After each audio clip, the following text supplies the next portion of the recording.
Hello, Bravo bosses. This is the Bravo Investigator podcast. I'm your host, Dana, and today we are talking about In the City Reunion Part 2. Let's get into it.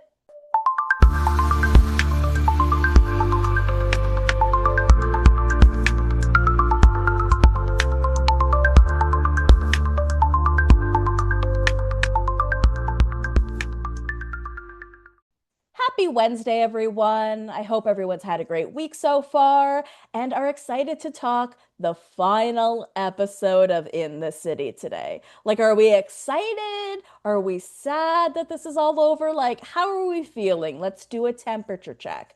I feel I feel a little sad. I feel like somebody said this on Threads that if you count from when Summer House started to now, it's been like 13 weeks or something like that that we've been obsessing over Summer House slash Kyle and Amanda and West and Sierra and all the things. And now it's finally over. It just feels weird, right? I mean, it's not over because obviously Summer House is filming right now, but we did leave this reunion questioning, like, are we ever going to see Amanda on TV again? Which is fine if we don't. But I'm also curious how other people feel about that. I feel like for the most part, people on Threads at least were like, we never want to see this chick on our TV again. But I'm curious if we mean it because, like, like I said earlier, like I was still so invested in this and even this show because In the City is okay. It's not that great. But of course, I'm still going to watch it because I have been watching these characters for 10 years. So I feel invested in their lives. And even though I may not like them, I don't really think it's about liking them. I just feel invested. I feel like I want to know. Like, has there ever been like a couple that you follow online that's maybe like an old friend, like maybe someone from high school. Okay, so maybe someone on Facebook, let's say, who you see periodically while you're scrolling and you're like, oh yeah, that person's from high school. You see them post pictures of their family and married and all these things. And then all of a sudden they stop posting pictures with that person and they start posting like inspirational quotes and other shit that make it seem like some bad stuff have happened. Would you not kind of want to know, right? Like, because, you knew this person a long time. You sort of feel like you've been watching their journey online. They seemed so happy. And then all of a sudden, they're no longer together. You kind of want to know, right? So I still feel invested.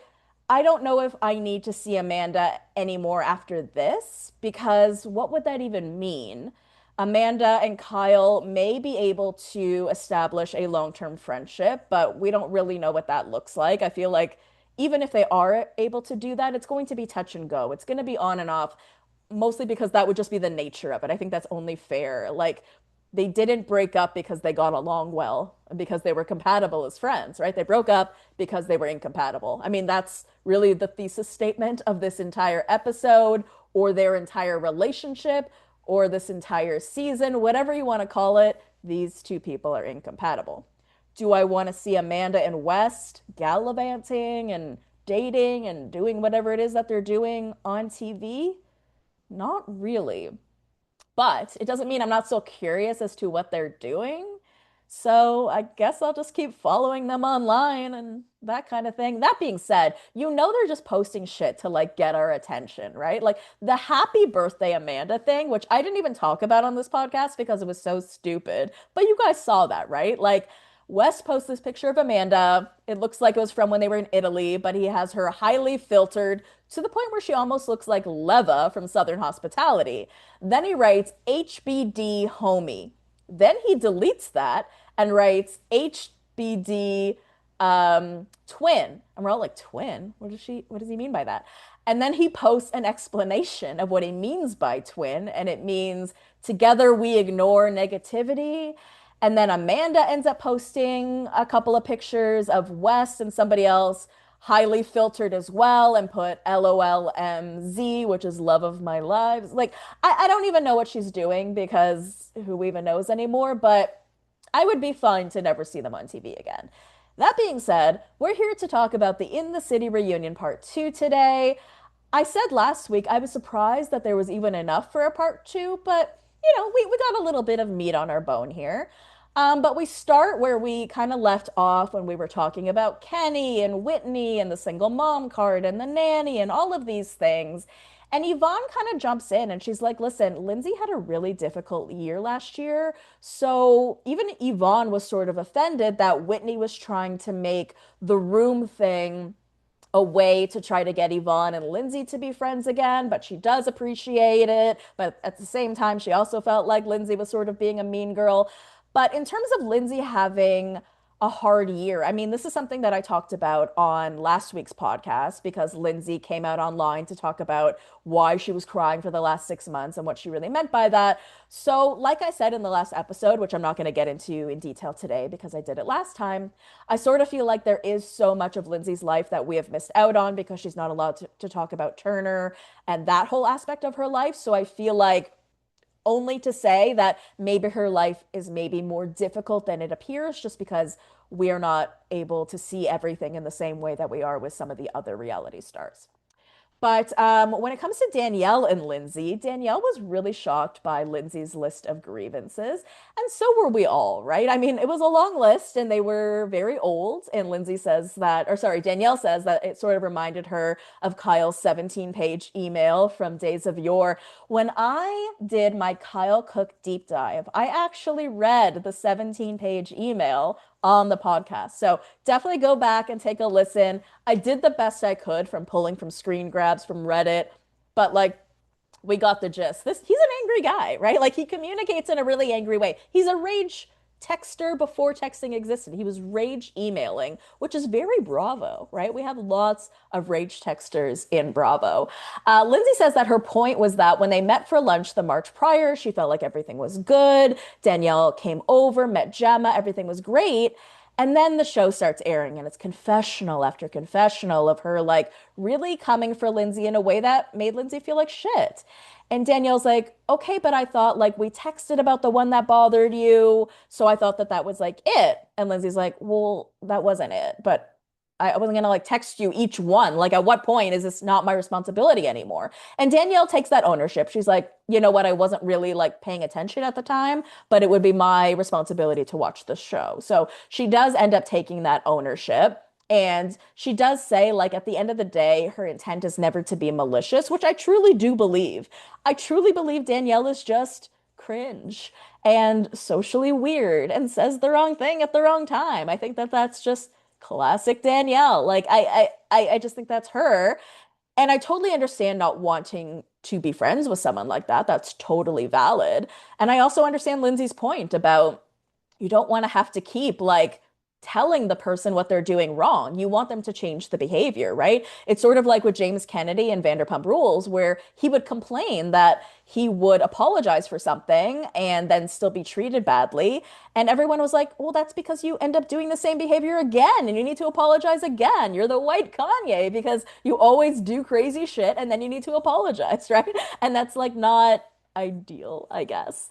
So someone wrote in asking Lindsay about her loyalty towards Danielle because this person who wrote in was saying, well, didn't Danielle date Carl first? Now, Lindsay seemed initially a little flustered by this to the point where she's like, what's the name of the person and where did they write in from? But she's like, I'm glad they brought this up. And you know, she's already planned an answer for this because, like, this question has been asked out in the online zeitgeist. So she must have realized that the question may have been coming. Now, she ends up saying, okay, well, it was my understanding, Danielle, that you dated Carl for 3 months or for only 1 month. And Danielle says, well, it was 3 months. And Lindsay's like, and it was like a year before Summer House season one started airing. And she was like, 2016. And Lindsay says, also, it just seemed sort of like a casual thing. Now, I am actually kind of shocked by this because back whenever I was talking about this initially, which I guess was earlier on in the season, and we were talking about the back and forth between Carl and Danielle, or maybe we were even talking about a different show where this situation seems similar. Maybe we were even talking about West and Amanda. Like, I don't remember, but I remember talking about this with someone on the podcast, and I said, I'm sure that when Lindsay dated Carl the first time in season four, where it was just basically like, I don't know, a week or less, and it was like the no kiss finger bang, I thought that she had asked Danielle first. Like, that just seems logical to me. It's like, that's my friend's ex, so I'm gonna ask her first. And I assume Danielle said go for it. I had no idea that Lindsay went for Carl without asking Danielle's permission. Isn't that just really the girl code thing to do? Now, listen, I love Lindsay. You guys know that. And this is a million years ago. So honestly, who cares? And if Danielle cared that hard, she probably would have said something to Lindsay, right? It is something that was asked here and wasn't really answered in terms of whether Danielle ever felt any sort of jealousy towards Lindsay for the fact that she dated Carl. But looking back, I would say probably, right? I mean, the way she would act when they would date, which were two different times, the way Danielle would act was like, oh, I am not part of the three amigas anymore and I feel left out. But I'm sure there was like a level of it.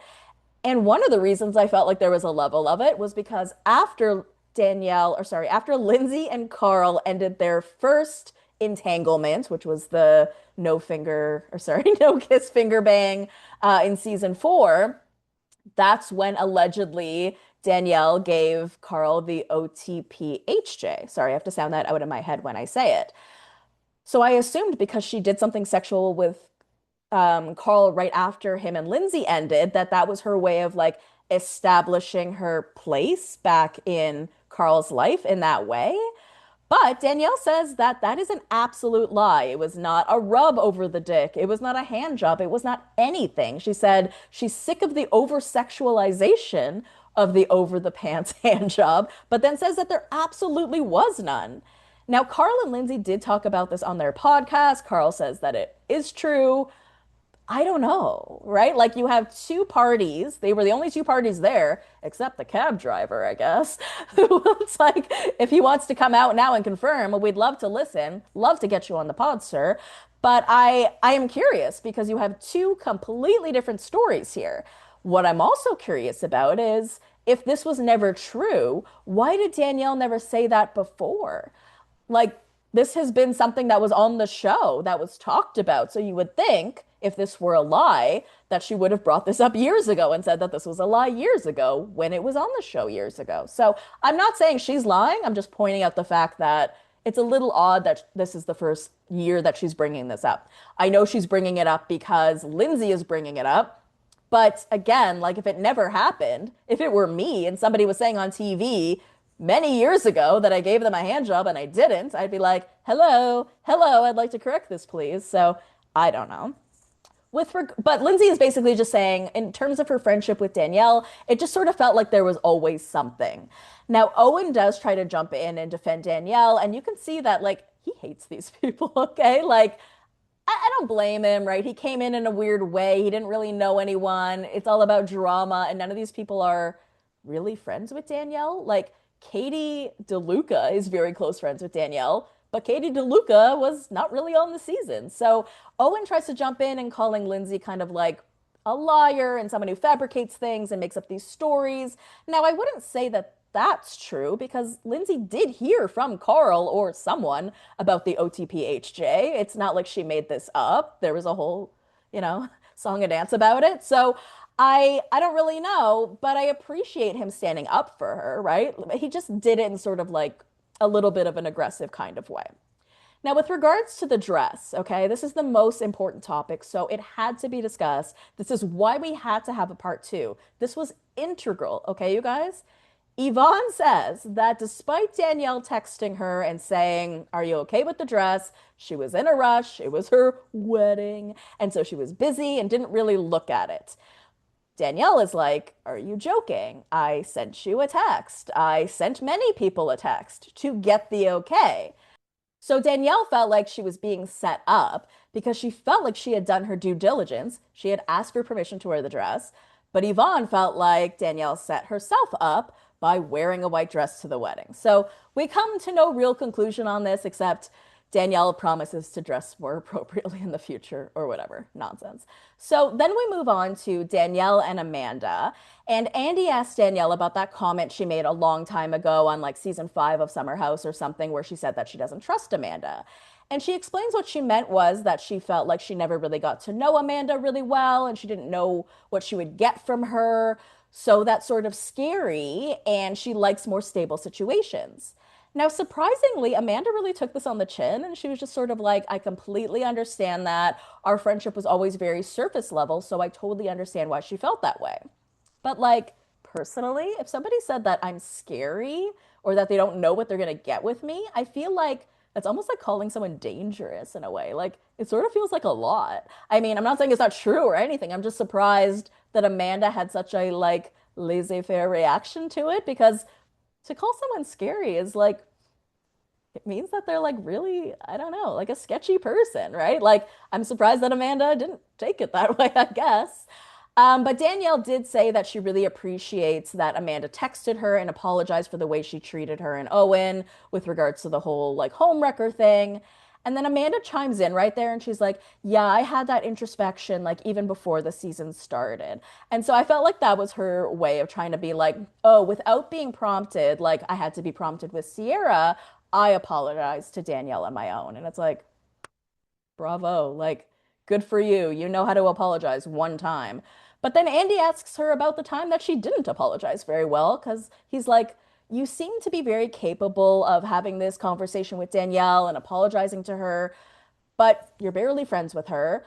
So why weren't you able to give that same thing to Sierra at the Summer House reunion? And Amanda does what she did before, where she just blames it sort of on Sierra and how she couldn't get a word in. And even when she could get a word in, she felt like no one was really listening to her and she just got defensive. So there was no way for her to communicate exactly what she was trying to say. But she got defensive so early on. Like when they show that clip, of Amanda apologizing from the jump, and then Sierra and Sierra and Kyle basically being like, "Oh, she said our name this time." She got upset right from that point. And listen, I understand, right? Like you are under fire, but to sort of make it like you never got the chance to apologize is kind of rich. This was a three-part reunion. The entire thing was about you and Sierra. There was plenty of times to apologize, in my opinion. Andy does ask her if she has thought about writing a text to Sierra and apologizing to her that way. Amanda says that she actually did write something out, but then found out that she was blocked by Sierra, so she did not bother. I mean, girl, you could have hired a skywriter. There are many other ways you could have gotten a message to her if you really wanted to. But honestly, I don't even see the point of Andy asking that question because I think it was so clear by this point that she just never cared about Sierra. Like we were all up in arms thinking like how could this woman do this to her friend? Still to this day, like I was driving earlier and I was like, I can't believe she did that. Like I can't believe she did that. But I guess if she never considered Sierra a friend at all, it was nothing to her. And that's why she's been able to keep on keeping on. But I don't know. We're not going to get into all of that again. That would be kind of crazy. But um, Amanda says, or Owen says that he, in terms of like the group and stuff, because he was asked like his place and what he thought about being on the show, he says like he sort of felt like he didn't have a place in this group. He felt like people were only asking him questions when the cameras were on. He felt like he wasn't really open getting to know these people because they were all strangers. And like I do understand a lot of that. Um, but Gavin says, like, we were asking questions for Danielle's sake. And it's like, come on. She's been with him a while. Like, she knows him better. She doesn't need you guys for that. I do understand why they were asking the questions. Like, this is a reality show. We are trying to pull out the drama. I don't really agree with Danielle, like, that it was so far-fetched for people to be asking him questions. Because here's the thing, like the rumor from Bravo and Cocktails had come out. So I do think it's delusional for Danielle to think that the rumor wouldn't be addressed on TV because that's just what reality TV is. You're going to pick apart these rumors you hear about each other and talk about them. Of course, I get that she didn't want that. Of course, I get she wanted to protect her relationship. And of course, I get that Owen probably had no idea what he was signing up for, but that doesn't excuse like what the job is. And you definitely get a sense from Owen that like I said, he hates these people. He doesn't want to ever participate in this again, and that's fine. But I don't think it was like inappropriate for people to ask him stuff about his marriage on a TV show. I don't know. Just my opinion. Um, but Danielle is mostly really hurt about the fact that Lindsay was Googling Owen, which she says is crazy. And I disagree. I mean, as women, don't we all Google our friends' boyfriends?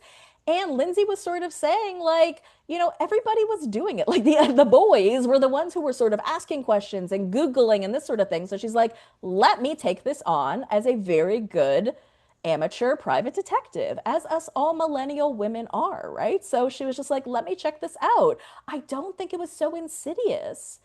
Like they got incorrect information. They didn't do a great job with the Googling, but I don't think it was that insidious. I don't know. Maybe if Danielle could get over that part. I mean, Lindsay basically said, like, I'm not going to give up doing that. I will always Google my friends' boyfriends, especially I don't know, it just feels, I get why what Danielle is saying. I get that she was trying to protect her relationship, and there was probably other people involved in this who had not signed on to this, like Owen's ex-wife, right? So I'm sure they wanted to try to avoid any issues with this woman in terms of speaking about her on camera or dragging her into something to avoid any kind of like further issues or lawsuits or anything. But like, yeah, I don't think it was that crazy for Lindsay to Google. I just don't. In terms of their future friendship, Lindsay says that she feels like she's aired all of her grievances with Danielle, so she's like good and open now to be friends with her. Danielle feels like as long as the past is in the past, there's going to be no more lists of grievances. She says instead what she wants is a clean slate to make new mistakes. No one seemed to have picked this up, but it's like, no, Danielle, what we're trying to do is get you to avoid making these same mistakes over and over again. Because that's why Lindsay didn't bother texting you with regards to each single separate confessional. She texted you after one because she was upset about it. Then you did another one. What she wants you to do is pick up on the fact that you're saying these negative things about me on camera and stop doing that, right? She doesn't want to keep having to tell you for the rest of your friendship slash lives that you're fucking up. Do you know what I mean? Does that make sense? I think she needs to spend a little more time. If she wants a friendship with Lindsay, right? Which she doesn't have to, but if she wants a friendship with Lindsay, I think she needs to do a little more work towards trying to give Lindsay the friendship that she wants. If Lindsay doesn't want a friend who talks about her on TV, then don't ever talk about her on TV. If Lindsay wants a friend that does X, Y, and Z, then see if you can do X, Y, and Z, right? Like we have different expectations for different friends, but at the same time, like there's only so much you can put up with if someone is doing something that you've told them not to do a million times. Like I have many friends who are no longer my friends because they were incapable of understanding my boundaries or respecting my boundaries, for example. Like if I said I didn't want to go to something, my answer is no. You don't need to ask me 12 more times. Please don't show up at my house. Please don't call me 10 times. Please don't email me. I'm not saying someone's doing anything like that crazy, but I'm just saying, like, I definitely had a couple of friends where if I didn't want to go to something and I said no, I then would end up having to say no like 10 more times because I would get a bunch of phone calls. I would get begged. I would get, what if we did this? What if we paid for it? What if we drove you? What if we whatever? And then you end up having to like make up lies and it just gets so annoying. And it's just like, if I said that I don't want to do anything for my own birthday, can you guys just accept that I know myself well enough and what I want and leave me the fuck alone? And it just sort of felt like your inability to respect my boundaries over and over and over and over again when I've spoken to you specifically about this is a good enough reason to end a friendship, right? So I feel like if Danielle continues to make these same types of blunders in her friendship with Lindsay, there probably won't be a future, which is probable. Kyle says, in terms of his relationship with Amanda, that there is still something in him, maybe like a male pride, where he wanted to provide for her and he wanted to take care of her. So he was never going to be the one to initiate a separation. And I think that's really interesting because I wonder how long this would have gone on for, really, right? Like they were together 10 years longer than they should have been.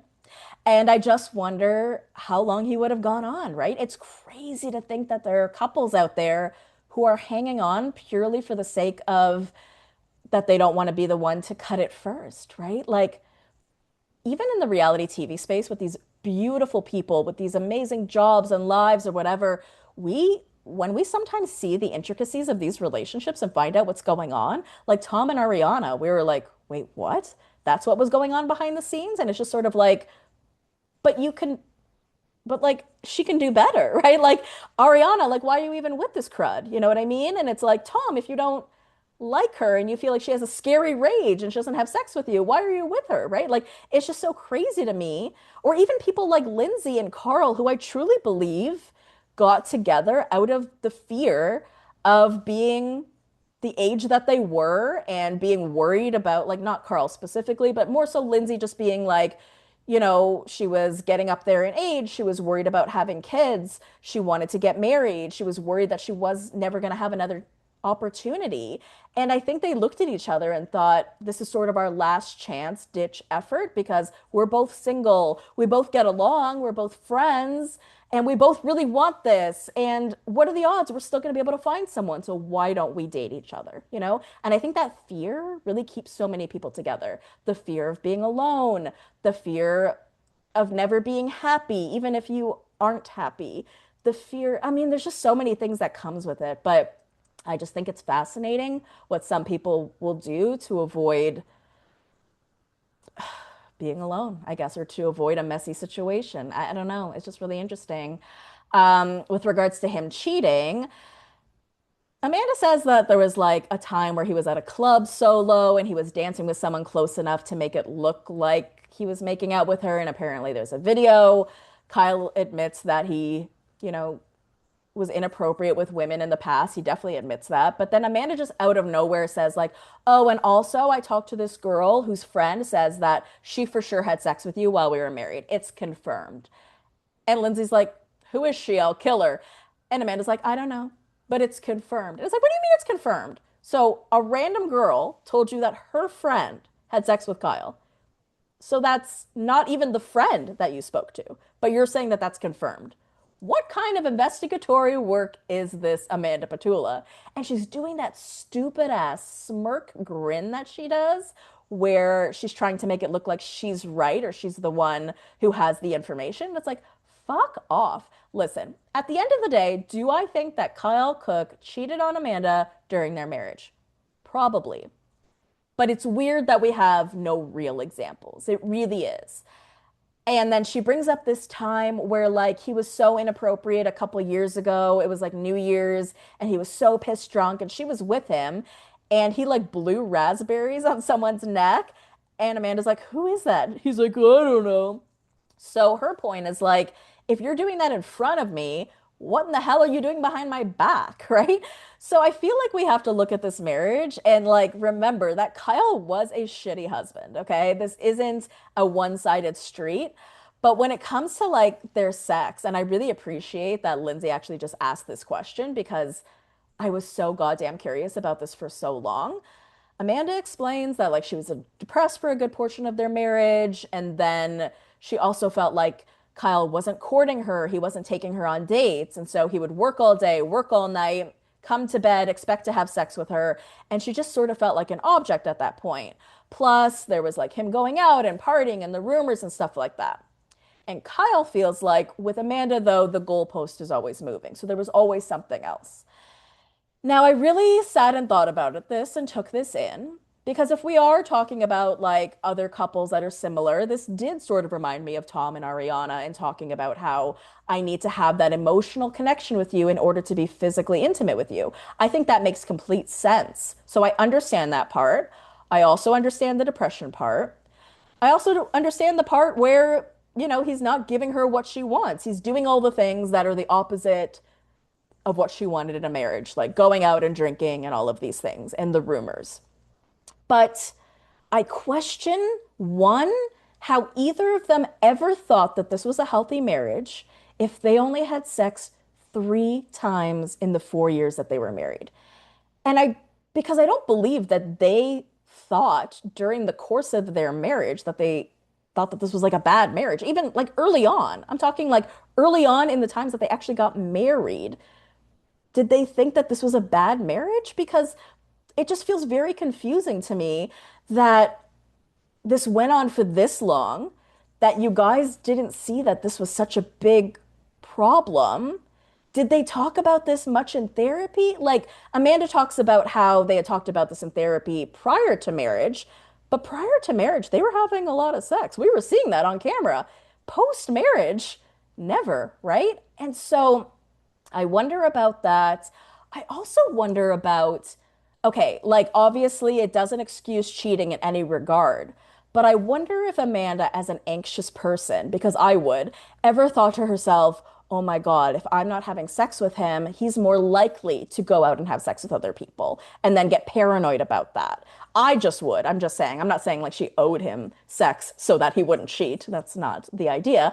But I sort of would think that myself. I would think like if I'm not giving my partner something I know they want, oh my God, he probably is going. And maybe that was her paranoia. Maybe the rumors that she's talking about did come, but maybe the majority of it was just her paranoia. I don't know. I just feel like there's so many facets to their relationship. One that we'll never know, two we'll never understand, three that we learned about today. And I feel like so many parts of it are interrelated. Like, I think that one thing led to another thing, which led to the third thing, which led to the end, right? And I think that it isn't just a simple matter of he went out too much and she didn't go out enough, or not even just a matter of incompatibility. I think things had gotten so bad and then it just got so much worse and they just pulled themselves further and further away from each other to the point of no return. That's just sort of what I feel like. It just got to that crazy point. Um, they talk about Kyle inviting people over the night before Amanda was moving out.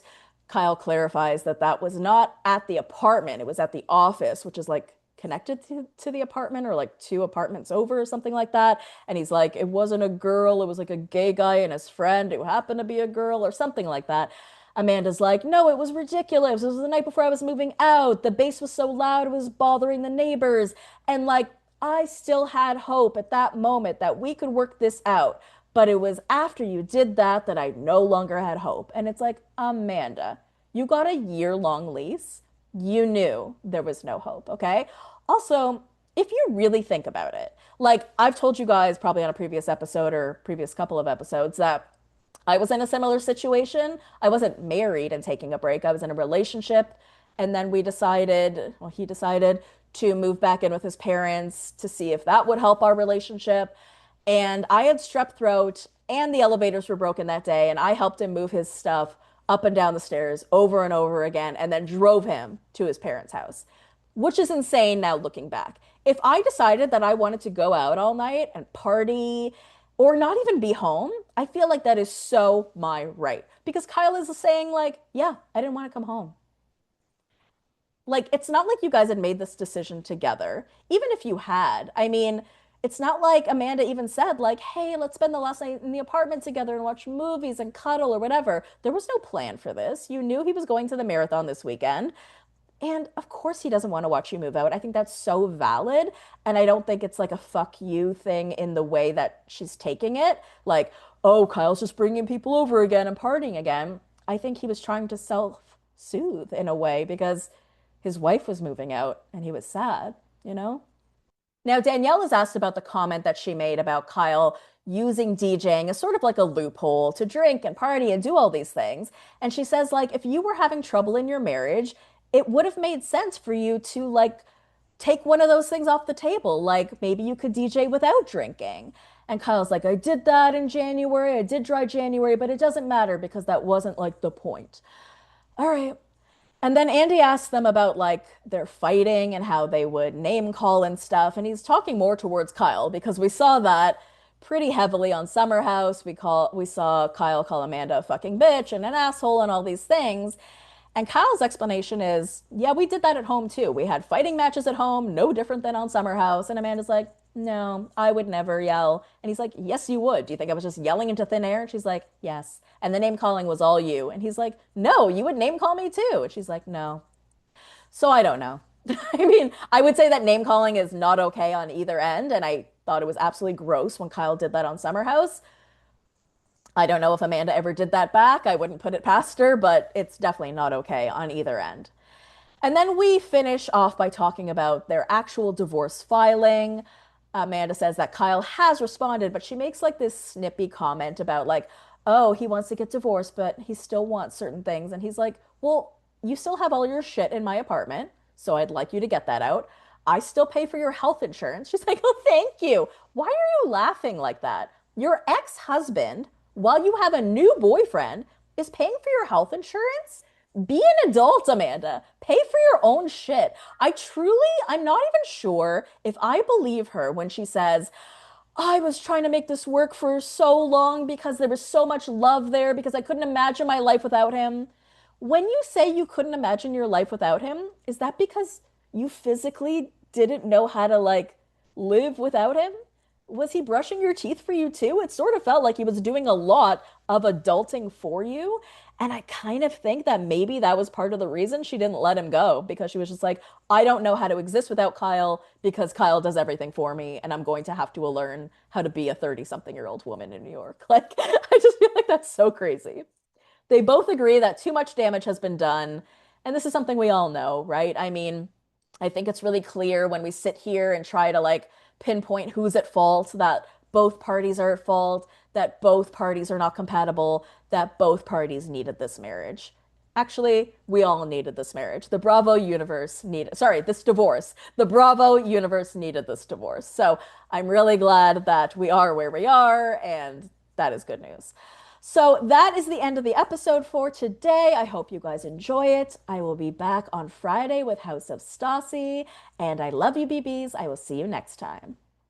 Thank you for listening to the Bravo Investigator podcast. You can follow me on Instagram, TikTok, and Threads at the Bravo Investigator. Please subscribe to my YouTube channel and join the Facebook page. If you enjoyed the show, please leave a 5-star review.